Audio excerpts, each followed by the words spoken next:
Dari rekaman kamera pengawas, korban bersama rekannya berusaha menggagalkan aksi pencurian sepeda motor yang dilakukan dua pelaku di Cakung, Jakarta Timur. Korban yang berprofesi sebagai hansip melihat dua orang mencurigakan mencongkel sepeda motor milik salah satu warga. Bersama rekan sesama keamanan perumahan, korban menabrakkan sepeda motornya untuk menggagalkan aksi pelaku tersebut. Korban juga sempat berduel dengan salah satu pelaku, namun pelaku yang terdesak kemudian melepaskan tembakan ke arah korban. Korban tewas seketika dengan luka tembak di perut.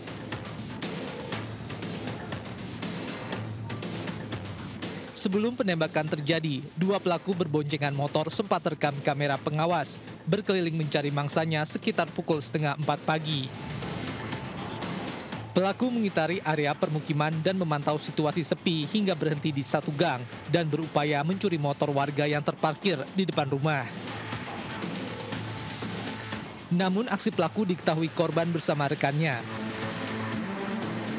Setelah dilakukan olah TKP, pemeriksaan terhadap saksi, kemudian membentuk tim gabungan yaitu dari Krim Polda, kemudian dari Polres, kemudian dari Opsional Polsek, kemudian menganalisa CCTV, mudah-mudahan dalam waktu dekat secepatnya bisa terungkap.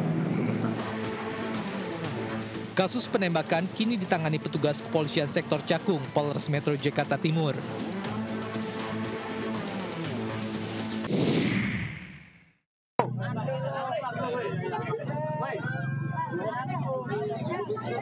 Pria pelaku curanmor ini pucat ketakutan setelah diamankan warga karena terpergok akan beraksi di Jalan Swakarsa, Pondok Kelapa, Durensawit, Jakarta Timur. Pelaku dipergoki warga saat akan mencuri motor metik di salah satu rumah warga. Pelaku yang beraksi seorang diri sempat berkelit saat diinterogasi warga. Namun warga tak langsung percaya dan langsung mengamankan pelaku hingga tim Buser Polsek Durensawit datang. Ditanya motor ada di sini, tiba-tiba dipindahin di situ. Tahu nama saya, alasannya mau pinjem. Yang ramai ini posisinya begini, saya lihatin sudah ada di tengah jalan, dituntun sama dia, didorong. Oh, dari dia udah sempat ngambil, Bu ya? Iya, udah ngedorong, udah nyampe depan. Saya lihatin dari sana. Sampai depan mana? Depan ini, jalan ini udah. Guna kepentingan penyelidikan lebih lanjut, pelaku beserta barang bukti dibawa ke Mapolsek Durensawit, Jakarta Timur. Dari Jakarta, Rio Manik, iNews melaporkan. Pendinginan oleh PMK sektor. Sebuah rumah hangus terbakar karena ulah seorang pemuda.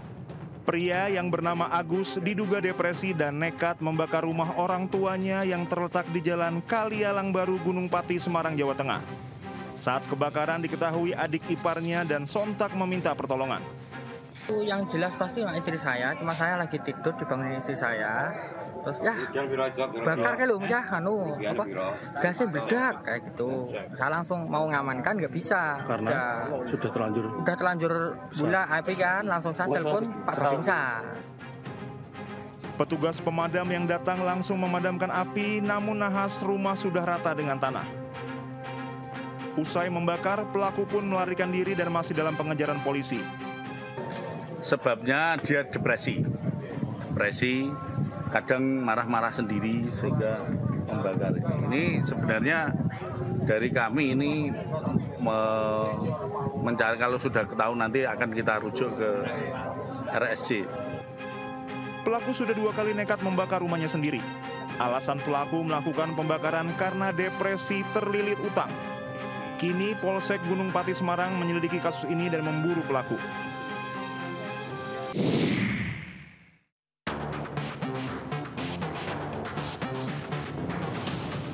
Kamera pengawas merekam pelaku menculik balita 4 tahun berinisial BL di Taman Pakui Sayang, Kecamatan Panakukang, Kota Makassar, Sulawesi Selatan.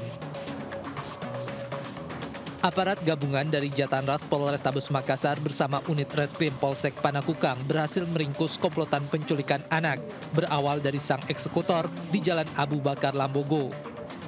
Diketahui pelaku telah menjual korban seharga 3 juta rupiah kepada seorang wanita di daerah Sukoharjo, Jawa Tengah.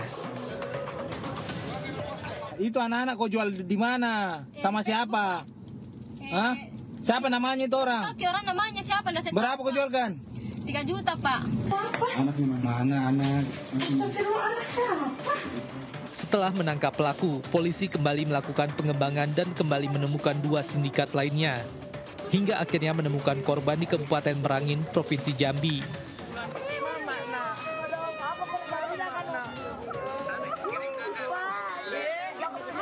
Mengetahui korban ditemukan, para kerabat di rumah korban menangis terharu.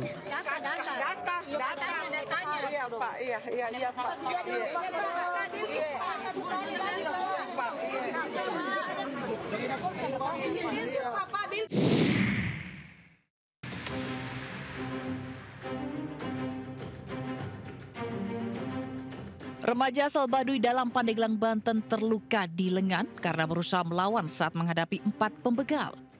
Ironisnya, meski kondisinya terluka cukup parah, korban sempat ditolak saat akan berobat ke rumah sakit lantaran tidak memiliki KTP. Korban pun harus berjalan kaki untuk meminta pertolongan kenalannya. Itu dari suku Baduy, Anak Dalam.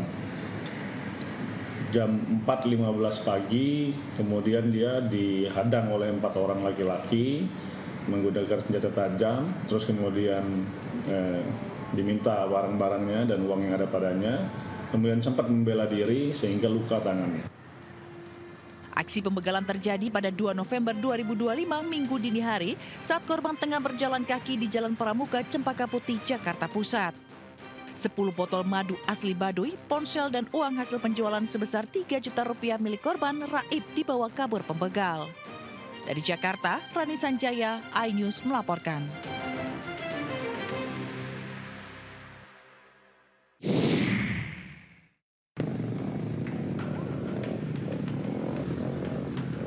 Di jalur inilah para tukang ojek bertaruh nyawa. Mereka menembus lumpur tanjakan curam demi sampai ke Kecamatan Seko. Tidak hanya mengantar penumpang, mereka juga jadi penghubung kehidupan bagi warga yang bermukim di dataran tinggi, seperti mengirimkan bahan makanan, bahan bangunan, bahan bakar minyak, hingga kebutuhan lainnya. Dengan jarak tempuh 120 km dan beban 400 kg, tarif ojek bisa menembus 2 juta rupiah dalam sekali perjalanan pulang pergi. Selain medan ekstrim, besarnya tarif tak jarang digunakan para jasa ojek untuk perawatan motor yang rusak saat di tengah perjalanan. Oleh karena itu, para jasa ojek ini pun biasa berjalan bersama-sama untuk saling membantu. Sudah banyak di media-media sosial itu tidak seberapa kalau kita melihat di media sosial, tapi kalau kita lihat secara langsung sangat Jalan Seko ini sangat memprihatinkan sekali, Pak. Sudah puluhan tahun sebelum ada Indonesia, Seko ini sudah ada. Seko ini terlibat di dalam Indonesia, tapi nyatanya begitu-begitu saja.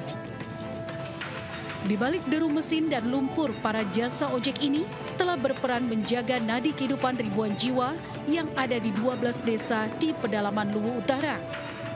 Mereka berharap pemerintah tak tinggal diam melihat kondisi infrastruktur, pendidikan, dan kesehatan yang saat ini mereka alami. Dari Kabupaten Luwu Utara, Sulawesi Selatan, Nasruddin Rubak, iNews melaporkan.